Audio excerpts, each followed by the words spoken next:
अस्सलाम अलैकुम दोस्तों, पेश खिदमत है आज की कहानी।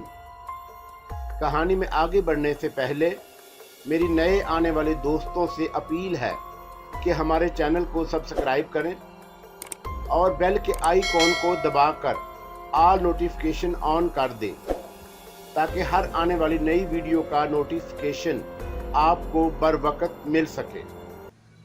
डॉक्टर से इब्तदाई रिपोर्ट हासिल कर ली गई।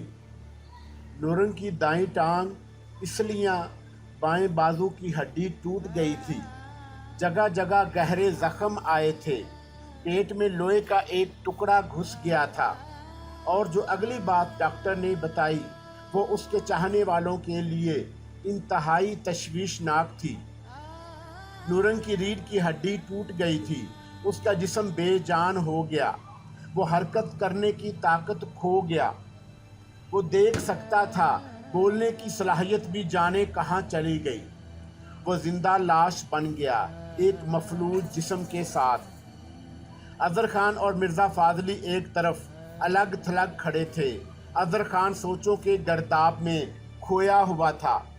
मिर्ज़ा फाजली ने तासुफ से कहा, बहुत बुरा हुआ है। हाँ, अजहर खान चौंका। डॉक्टर कहते हैं ये एक लंबा इलाज है।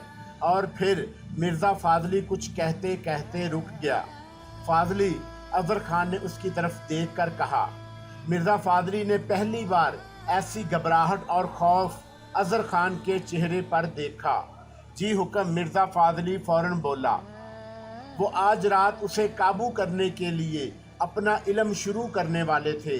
अजहर खान ने कुछ सोचते हुए कहा, हाँ, यही कहा था उन्होंने। अब वो अपना इल्म शुरू नहीं कर सकेंगे। हमारे तो सब कुछ यही थे और वो भी सरकश हो जाएगी। अजहर खान की तशवीश और भी गहरी हो गई। उसके साथ मिर्ज़ा फाजली का भी मुंह सुकड़ सा गया। उसे तो आज़ादी मिल जाएगी। आप ठीक कह रहे हैं। क्या करें? अजहर खान ने पूछा। क्या हो सकता है? मिर्ज़ा फाजली की समझ में कुछ नहीं आया। उसका तो अपना दिल धड़क रहा था। अंदेशे उसके दिमाग पर सांप की तरह रेंग रहे थे। जब तक नूरन साईं ठीक नहीं हो जाते तब तक हमें ही कुछ करना होगा। रानी के साथ साया बनकर रहना होगा। उसके हमले भी शदीद हो जाएंगे और वो कुछ भी कर देगी। अजहर खान ने कहा, अब आपने जो भी करना है वो फौरन करें और रानी को अपनी दुल्हन बनाकर साए की तरह उसके साथ चिपक जाएं। मिर्ज़ा फाजली ने कहा। अजहर खान ने मैनीखेज अंदाज में अपना सर हिलाया। नूरन साईं के चाहने वाले, नूरन साईं जो चाहता था उसकी बात को मानकर चलने वाले उसके मुरीद और चेले परेशान खड़े थे। बातों की बिनबनाहट हो रही थी। हर कोई परेशान था, अपनी बातों और अपने ख्यालों में मखमूल। किसी ने सरसराहट नहीं सुनी। किसी को पता ही नहीं चला कि कोई रफ्ता रफ्ता नूरन साईं के कमरे में जा रहा है। वो नर्स के रूप में थी और शक्ल रिमशा की थी। ये ज़रूर था कि उसके चलने से सरसराहट होती थी, लेकिन इस वक्त किसी का ध्यान उस तरफ नहीं गया। जैसे ही वो नूरन साईं के कमरे में दाखिल हुई, नूरन चित लेटा हुआ था। उसे वो अपने सामने खड़ी हो गई। वो मुस्कुरा रही थी। वो किसी फातेह की तरह मुस्कुरा रही थी। उसने उसके बेड के गिर्द एक चक्कर लगाया। नूरन की निगाहें उसके साथ तवाफ करने लगी। नूरन ने उसकी जानब बेबसी से देखा। उसकी आंखों के डेले हिल रहे थे। वो उसके सामने पैरों के पास खड़ी हो गई। वो हंसी। नूरन की निगाहें उस पर मरकूज थीं, लेकिन बड़ी बेबस निगाहें, लाचार निगाहें। मुझे काबू करना चाहते थी। मैंने कहा था कि तुम मुझे अब नहीं पकड़ सकोगे और अब तो बिल्कुल ही नामुमकिन हो गया। लेकिन अब मैं तुम्हारी ऐसी तबाही करूंगी कि तुम सुनते रह जाओगे। तुम्हारे बहुत ही चाहने वालों को एक एक करके ख़त्म कर दूंगी। रानी की तरफ अब मुझे बढ़ने की कोई जल्दी नहीं। अब मैं उसकी तरफ बड़े सुकून से बढ़ूंगी, उसे तड़पाऊंगी, उसका हुस्न उस तड़प में नोचूंगी और आहिस्ता आहिस्ता उसे ख़त्म करके उसका रूप इख्तियार कर लूँगी, एक नया जन्म लूँगी और फिर जो मैं करूँगी तुम ही क्या सब देखेंगे, अब मैं आज़ाद हूँ, अपनी मर्जी कर सकती हूँ। वो हंसी, उसकी हंसी में एक ऐसी सफाकी थी कि नूरंग जैसा शैतान भी एक बार लर्ज कर रह गया। उसने फिर मुस्कुराकर देखा और जाने के लिए पलटी। वो सबके बीच में सरसराहट करती गुजर गई, लेकिन जैसे ही वो अजहर खान के पास से गुजरी, उसके कान खड़े हो गए। उसने सरसराहट सुनी, अपनी गर्दन दाएं बाएं घुमाई। मिर्ज़ा फाजली भी देखने की कोशिश कर रहा था। सरसराहट उनके करीब से होकर दूर होने लगी। वो एक नर्स को जाते हुए देख रहे थे, लेकिन उसकी पुश्त उनकी जानब थी।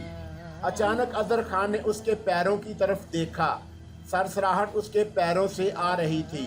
वो उसकी तरफ भागा, लेकिन वो अचानक कहीं तहलील हो गई। वो देखता ही रह गया। अजहर खान ने मिर्ज़ा फाजली को इशारा किया और अपनी हवेली की तरफ जाने के लिए गाड़ी में बैठे और कार तेजी से घुमा दी।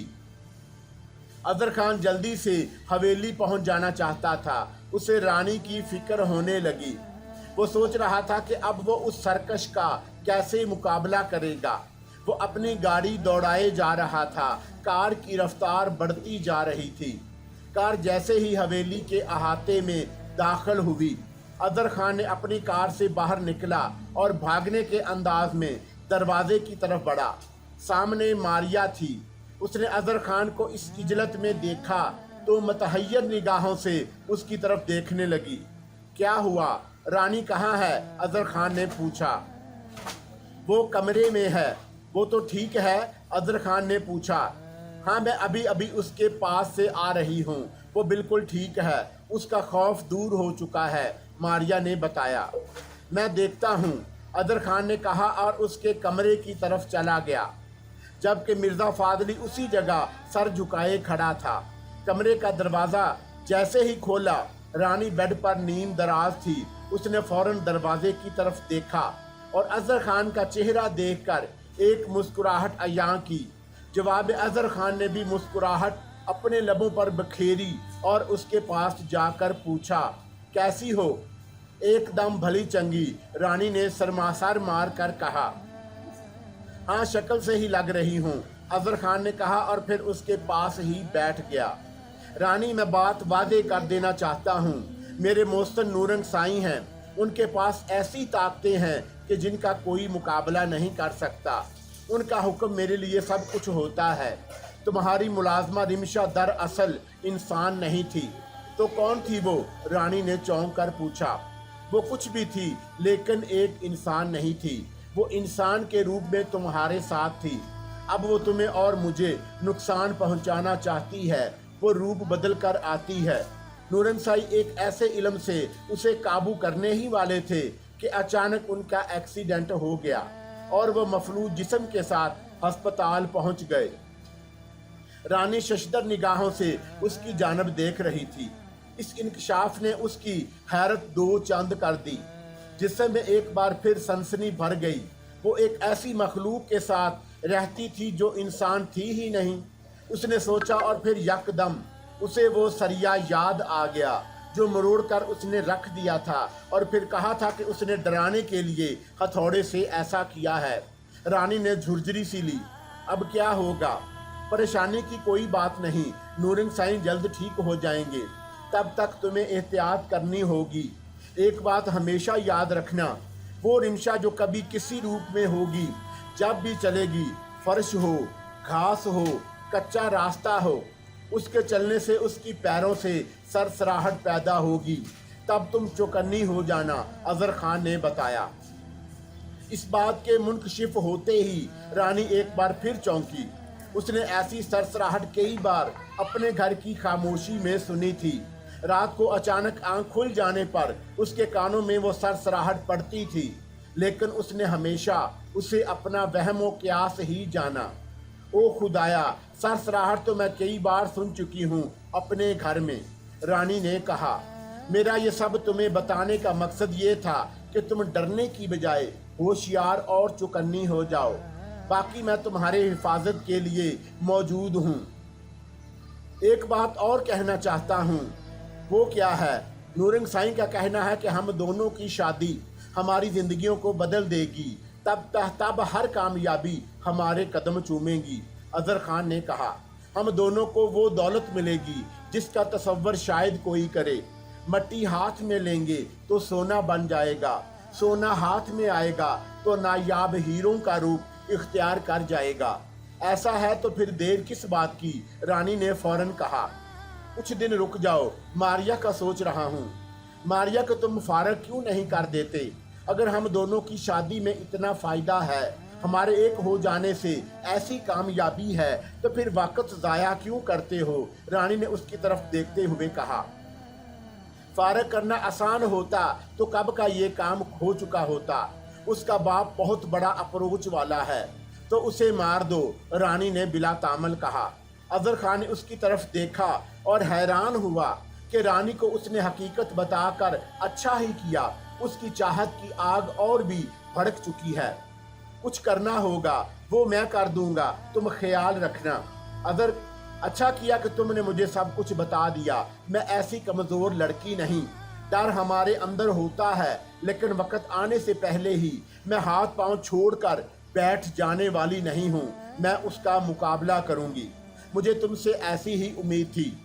एक बात मैं भी कह देना चाहती हूँ, मैंने ऐसी ही हवेली, ज़मीनों जायदाद और किसी मलका की तरह की ज़िंदगी का ख्वाब देखा था। मैं इस छोटे शहर में रहने के बावजूद कभी बड़े शहर के ख्वाब नहीं देखती थी। मुझे ऐसा ही गांव अपने ख्वाबों में नज़र आता था, ऐसी ही रियासत दिखाई देती थी जहां मेरा हुक्म चलता हो। रानी ने कहा, तुम्हारे ख्वाब की तामीर होने ही वाली है। मारिया को रास्ते से हटाने के लिए अगर मुझे कुछ करना पड़ा तो मैं दरेग नहीं करूंगी। रानी का लहजा यकदम सफाक हो गया।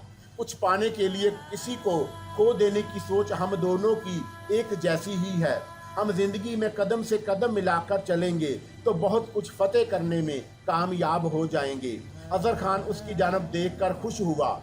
मैं अपने माँ बाप से टकरा सकती हूँ तो मारिया या और कोई क्या चीज़ है? रानी ने कहा, मुझे तुम जैसी ही लड़की चाहिए थी।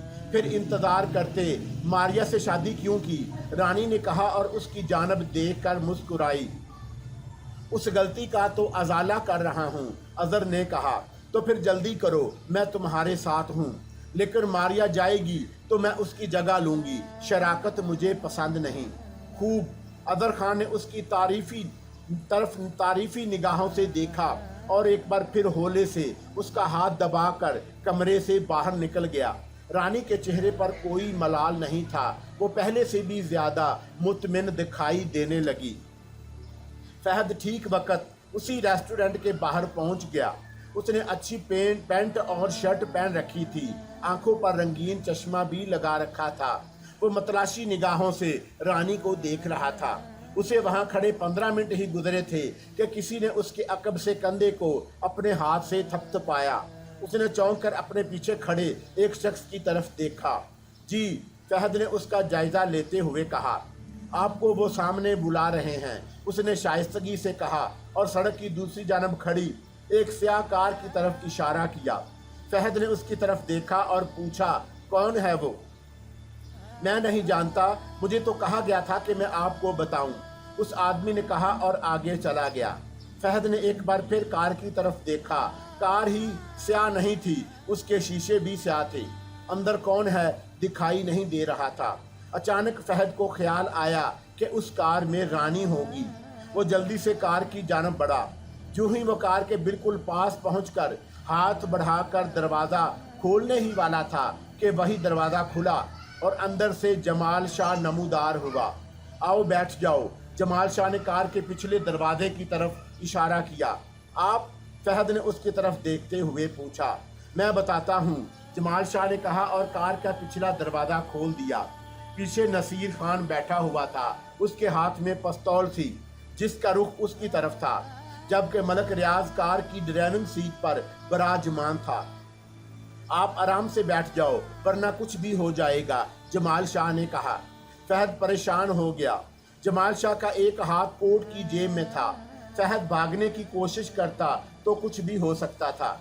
جمال شاہ نے اسے ایک ہاتھ سے اندر کی طرف تقریباً دھکا دیا اور فہد کار کے اندر بیٹھ گیا۔ اس کے ساتھ ہی جمال شاہ بھی بیٹھ گیا۔ کار کی پچھلی سیٹ پر فہد نصیر خان اور جمال شاہ کے درمیان میں بیٹھا ہوا تھا، جبکہ ملک ریاض نے کار آگے بڑھا دی۔ نصیر خان کی پستول اب اس کے کوٹ کی جیب میں منتقل ہو چکی تھی۔ جمال شاہ نے اپنے موبائل فون پر ایک بار پھر فہد کی تصویر دیکھی اور فہد کی آنکھوں کے سامنے کر دی۔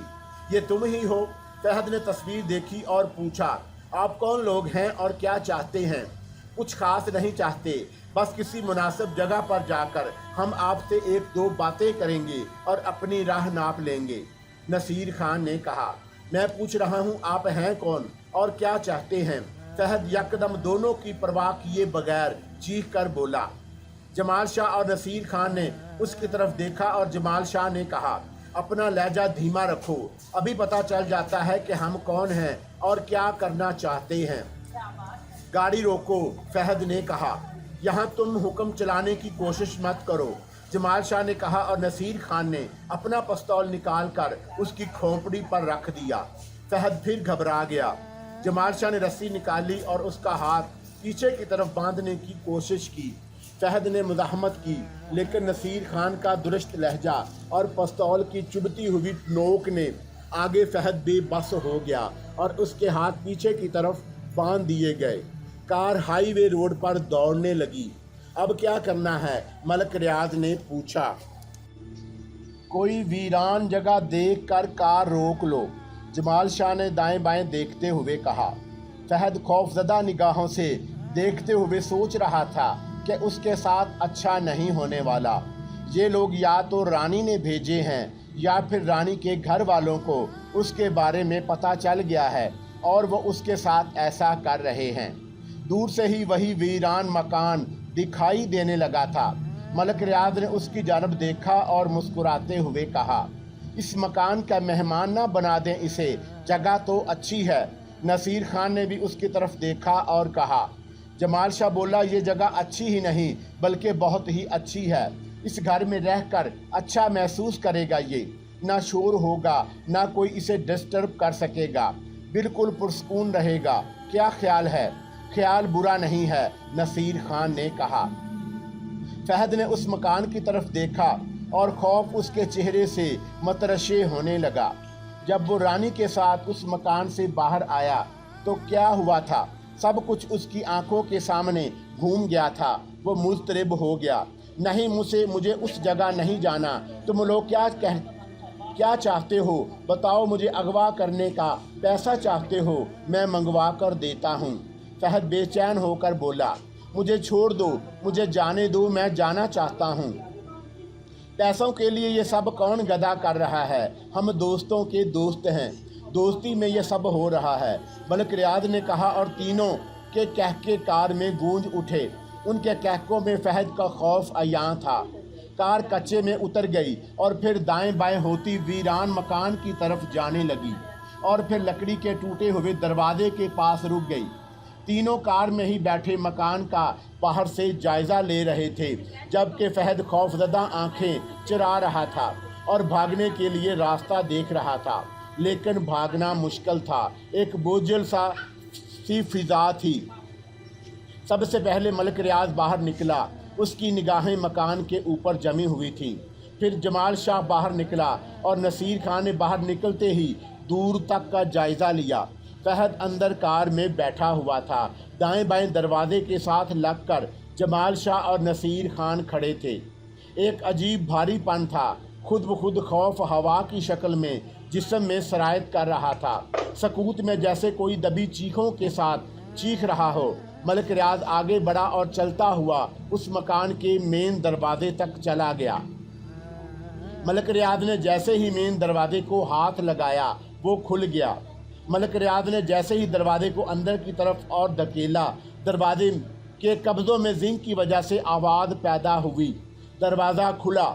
سورج کی روشنی کو جہاں سے راستہ ملا تھا اس نے داخل ہو کر اندر روشنی بکھیری ہوئی تھی۔ ملک ریاض نے اندر کا جائزہ لیا، پھر ان کو ہاتھ سے اشارہ کیا۔ جمال شاہ نے کار کا دروازہ کھول کر فہد کو گریبان سے پکڑ کر باہر کھینچا۔ اور دونوں اسے اس مکان کی طرف لے جانے لگے۔ فہد مزاحمت کر رہا تھا لیکن سب بے سود ہو رہا تھا۔ دونوں کی گرفت مضبوط تھی۔ تینوں فہد کو اس مکان کے اندر لے گئے۔ اندر فرش سے لے کر جگہ جگہ بٹی اور جالے دکھائی دیے۔ سامنے لکڑی کی 2 پرانی اور ٹوٹی ہوئی کرسیاں تھیں۔ دائیں اور بائیں طرف کمروں کے بند دروازے دکھائی دے رہے تھے۔ مین دروازے کے ساتھ ہی بائیں جانب سیڑھیاں اوپر کی طرف جا رہی تھیں۔ نہ جانے کب سے وہ مکان خالی پڑا ہوا تھا۔ ایک خوف اور دہشت چھائی ہوئی تھی۔ لگتا تھا جیسے ابھی کوئی کہیں سے نکل کر ان کے سامنے آ جائے گا، جیسے کوئی چیخ کر ان کو ڈرا دے گا، جیسے ابھی کچھ ہو جائے گا۔ لگتا ہے کافی مہینوں سے خالی ہے، جمال شاہ نے کہا۔ اس کی نگاہیں گھوم رہی تھیں۔ ہاں، ملک ریاض نے اثبات میں گردن ہلائی۔ وہ بھی جائزہ لے رہا تھا۔ کس نے بنایا ہوگا یہ مکان، اور پھر اس ویرانے میں کیوں چھوڑ دیا؟ مکان کی دیکھ بھال نہ ہونے کی وجہ سے یہ جلد بوسیدہ ہو گیا ہے، ورنہ مکان کو بنے یقیناً چند سال ہی ہوئے ہوں گے۔ کیا ہم اس مکان کی تاریخ جاننے کے لیے آئے ہیں؟ نصیر خان نے اس کی جانب دیکھتے ہوئے پوچھا۔ نہیں، جمال شاہ نے نفی میں گردن ہلا کر کہا۔ تو پھر جو بھی کرنا ہے کرو اور یہاں سے چلو۔ ڈر لگ رہا ہے کیا؟ جمال شاہ نے کہا اور ہنسا۔ بس نکلیں یار، نصیر خان نے اپنا خوف ان پر عیاں کرنے کی بجائے کہا۔ بڑا عجیب سا لگ رہا ہے۔ کیا کرنا ہے؟ ملک ریاض نے فہد کی طرف دیکھتے ہوئے کہا۔ مار دو اسے، اور کیا کرنا ہے؟ نصیر خان نے ایسے کہا جیسے وہ کسی مکھی کو مار دینے کی بات کر رہا ہو۔ اس کی بات سن کر فہد خوفزدہ نگاہوں سے ان کی طرف دیکھنے لگا۔ اس کا دل زور سے دھڑکا۔ مجھے کیوں مارنا چاہتے ہو تم لوگ؟ وہ گھبرا کر بولا۔ کہا نا دوستی کا معاملہ ہے۔ میرا خیال ہے کہ اسے مارنے کی بجائے یہاں باندھ دو۔ نہ یہاں کوئی آتا ہے اور نہ جاتا ہے۔ بھوک پیاس اور دہشت سے یہ خود ہی مر جائے گا۔ نصیر خان نے تجویز پیش کی۔ یہ بھی ٹھیک ہے، جمال شاہ نے اس کی بات کی تائید کرتے ہوئے کہا۔ خواہ مخواہ گولی چلائیں گے تو آواز پتہ نہیں کہاں تک جائے گی، اور شور سن کر کون یہاں آ جائے اور ہم پھنس جائیں۔ ایک خاموش موت دے دیتے ہیں اسے، نصیر خان نے کہا۔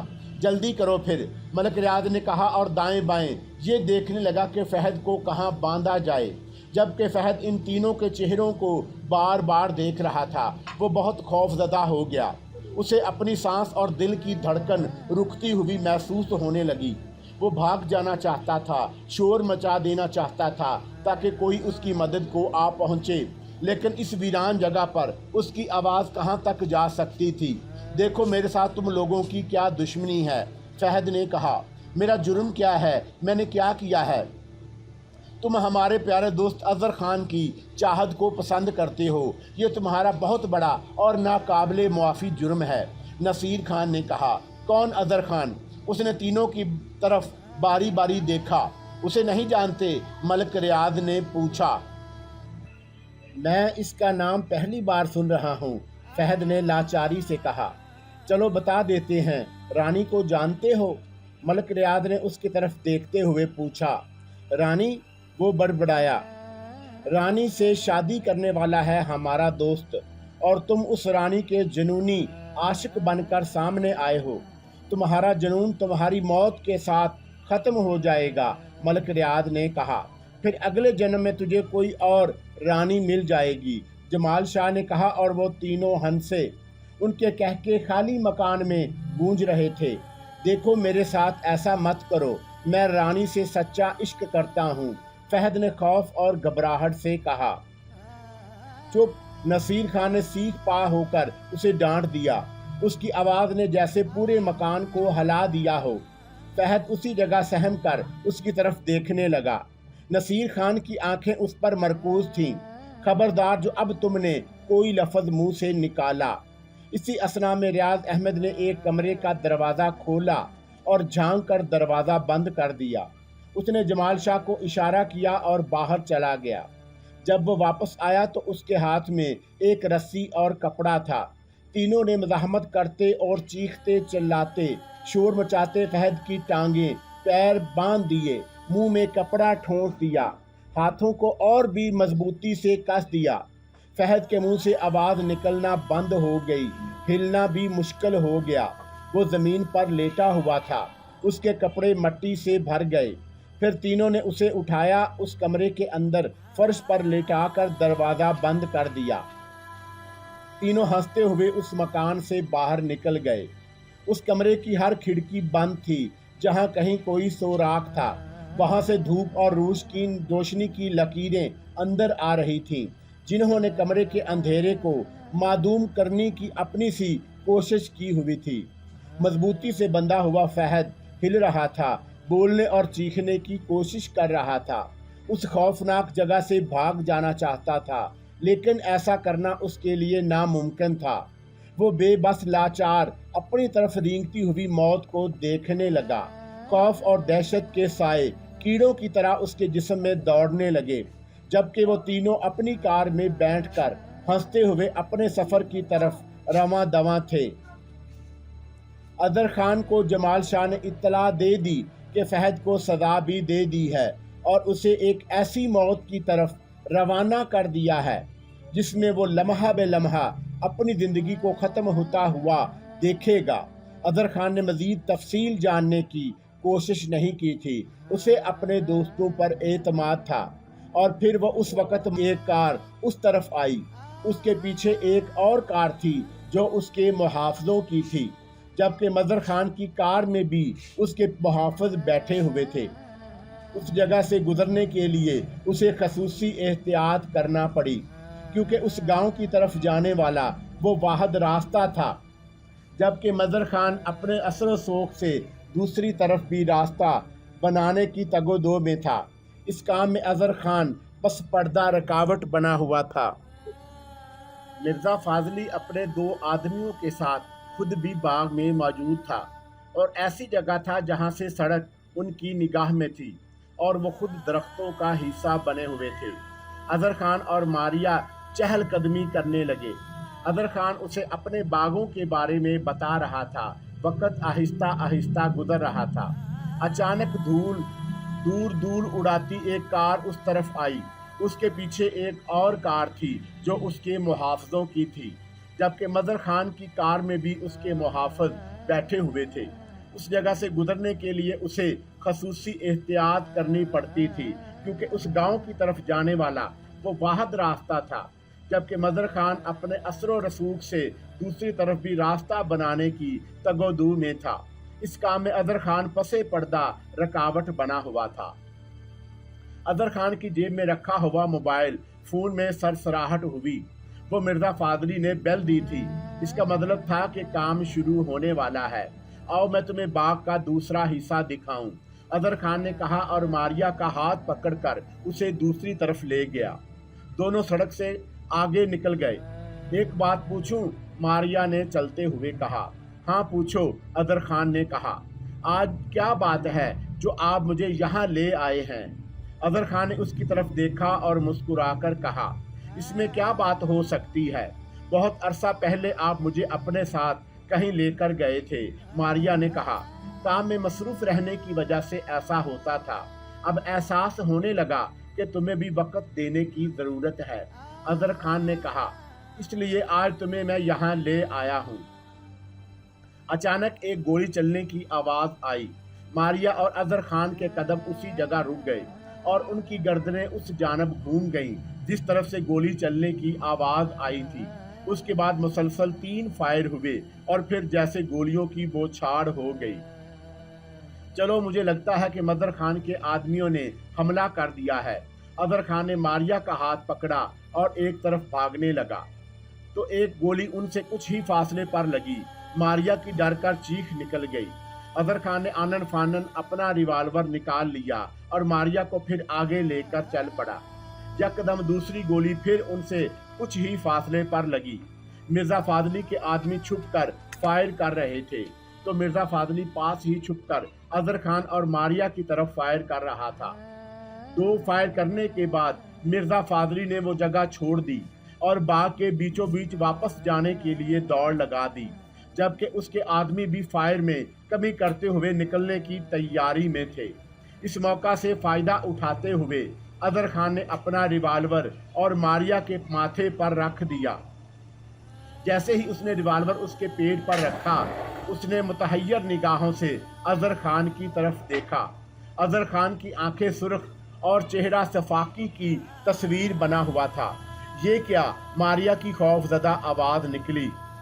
मारिया, हमारा साथ यहीं तक ही था, तुम्हें मरना होगा, अजहर खान ने सफाकी से कहा। ये अच्छा मौका है कि तुम्हें मार कर मैं ताया मदर के खाते में तुम्हारी मौत डाल दूं। तुम ऐसा नहीं कर सकते। मारिया की आंखें उसकी तरफ देखते हुए फट रही थीं। हैरत अपनी इंतहा को थी।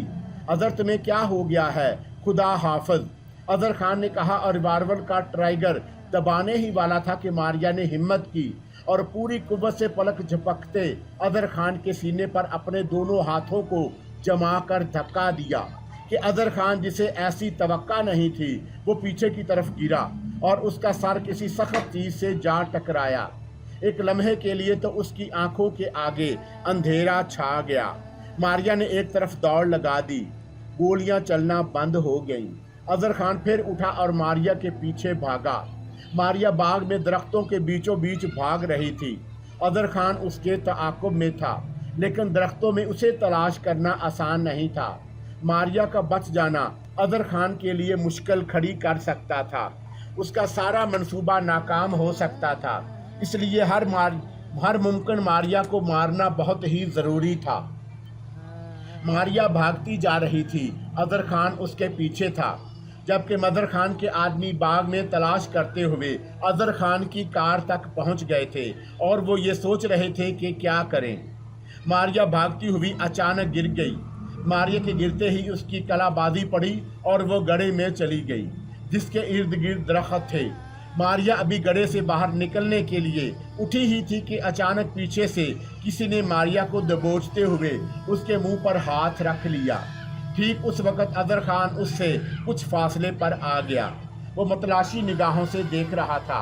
मारिया को किसी ने पीछे से दबाया हुआ भी था और उसके मुंह पर हाथ भी रखा हुआ था, जबकि वो आंख उठाकर अजहर खान को भी देख रही थी।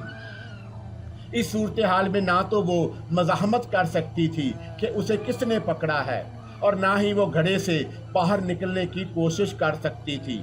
वो फिलहाल उसी जगह साकत हो गई। अजहर खान उसे मतलाशी निगाहों से देख रहा था।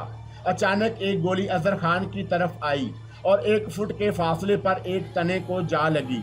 अजहर खान, जिसने सिमत से गोली आई थी, यके बाद देगरे 2 फायर किए और वहां से भाग खड़ा हुआ। यकदम एक खामोशी छा गई। कुछ देर के बाद जिस जगह अजहर खान खड़ा था, वहां मदर खान के आदमी हाथ में असला लिए आए। उन्होंने दाएं बाएं देखा और फिर वापस चले गए। एक बार फिर खामोशी छा गई। मारिया ने अपने चेहरे से हाथ एक तरफ हटाकर गर्दन मोड़कर अपने अकब में देखा और चौंक पड़ी। उसका नाम जीरा था। उस गांव में उसकी माँ का तंदूर था। वो अक्सर दाएं बाएं से सूखे पत्ते इकट्ठे करने के लिए निकल जाती। इस वक्त भी वो इस बाग में इसी इरादे से आई थी। हालांकि वहाँ सूखे पत्ते नहीं थे, लेकिन वो चलती हुई उधर आ निकली। शायद कुदरत ने उसे ये काम लेना था। वो शक्ल सूरत की अच्छी लड़की थी। उसकी उम्र 22 साल के लगभग थी। तुम? मारिया ने उसकी तरफ देखते हुए कहा। मैं वहाँ पास ही थी। जब आप भागी तो मैं भी साथ साथ भागने लगी, लेकिन बच बचाकर। जब आप इस घड़े में गिरी तो मैंने देख लिया कि वो आ गए हैं। इसलिए मैंने फौरन आपको ना सिर्फ उसी जगह बैठे रहने पर मजबूर किया, बल्कि आपके मुंह पर हाथ भी रख दिया ताकि आप घबरा कर कहीं आवाज़ ना निकालें। जीरा ने तफसील बताते हुए कहा। तुमने क्या देखा था? मारिया ने पूछा। जीरा उसकी तरफ देखती रही और फिर वो सहम कर बोली, जब वो आपको मारने लगे थे तो मैंने देखा था। मारिया ने उसकी तरफ देखा और उसकी आंखों में आंसू आ गए। उसकी समझ में नहीं आ रहा था कि अजहर खान ने उसके साथ ऐसा क्यों करना चाहा था। वो क्यों उसे मार देना चाहता था। वो जो उसका शोहर है, उसके बच्चों का बाप है, वो उसे अपने हाथों से मार देना चाहता था। आप रोए ना, जीरा ने कहा। क्या करूं? मारिया ने कहा। रब ही जाने कि आप क्या करें, जीरा ने मासूमियत से कहा। अब मैं क्या करूं? आज मैंने अजहर खान का नया रूप देख लिया है। शायद जिंदगी थी इसलिए बच गई। अब हवेली भी नहीं जा सकती और मेरे बच्चे। मारिया को बच्चों का ख्याल आते ही शदीद सदमा हुआ। आप कहीं मत जाना, मेरे साथ चलें, जीरा ने सोच कर कहा। कहाँ जाऊं तुम्हारे साथ? मेरे घर चलें, जीरा ने कहा। तुम्हारे घर? मारिया ने उसका चेहरा देखा।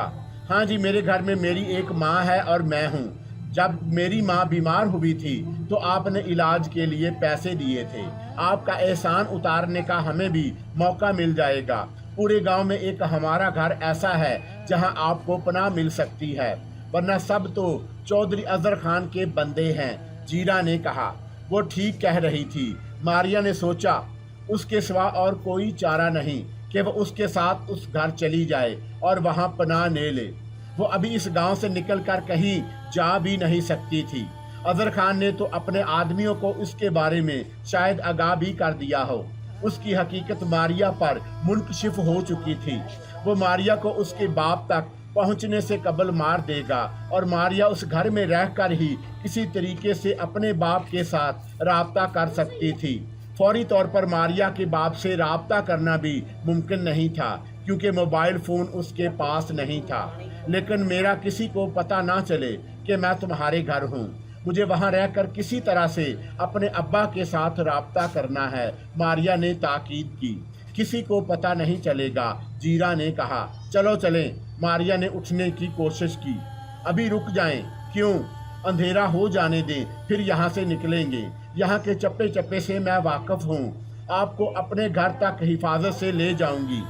अजहर खान अभी अपने आदमियों को इस बाग में फैला देगा, मारिया ने कहा। जीरा उसकी बात सुनकर सोचने लगी। उसने ऊपर देखा, दरख्तों के पत्तों में से आसमान कहीं कहीं दिखाई दे रहा था, अंधेरा छा रहा था। उसने मारिया की तरफ देखा और बोली, चलो फिर निकलें। अजहर खान अपनी हवेली में पहुंच गया। उसने अपने मोबाइल फ़ोन पर राब्ता करके मिर्ज़ा फादली को फ़ौरन वहां पहुंचने के लिए कहा। जब अजहर खान हवेली पहुंचा तो मिर्ज़ा फादली पहले से मौजूद था। अजहर खान का चेहरा गुस्से से तप रहा था। क्या हुआ? मिर्ज़ा फादली ने तशवीश भरे लहजे में पूछा। काम खराब हो गया है, अजहर खान ने मुस्तरबाना लहजे में कहा। क्या हुआ? मिर्ज़ा फादली की तशवीश दो चंद हो गई। जवाब में अजहर खान ने सारी बात उसको सुना दी। बुरा हुआ, अब आप मारिया बीबी के आगे खुलकर सामने आ गए हैं। कोई पर्दा और राज नहीं रहा। गांव में अपने खास आदमी फैला दें, उस बाग में भी आदमी भेज दें और मारिया बीबी को तलाश करने, वरना और भी बुरा हो जाएगा। नूरिंग साईं ठीक कहते थे, कोई काम भी सीधा नहीं होगा जब तक मेरी शादी रानी से नहीं होगी। अजहर खान ने अपने हाथ पर हाथ मारा और फिर यकदम उसे इतना शदीद गुस्सा आया कि उसने पास पड़ा हुआ गुलदान उठाकर फर्श पर दे मारा।